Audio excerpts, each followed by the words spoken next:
Flipkart থেকে একটা sweater order করেছি, সেটাকে আনবক্সিং করে দেখাচ্ছি। কেমন এসছে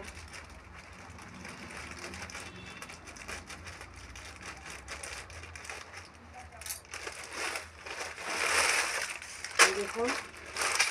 এই কালারটাই অর্ডার করেছিলাম, তবে ওখানে ডিজাইনটা একটু অন্যরকম লাগছিল, অন্যরকম এসছে, যা দেখাচ্ছিল তার থেকে সুন্দরই লাগছে। এই দেখুন,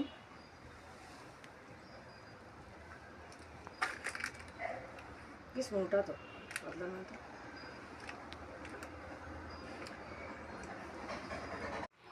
এই দেখুন আমি পরে নিয়েছি সোয়েটারটা, কেমন লাগছে বলবেন। Bye bye, tata.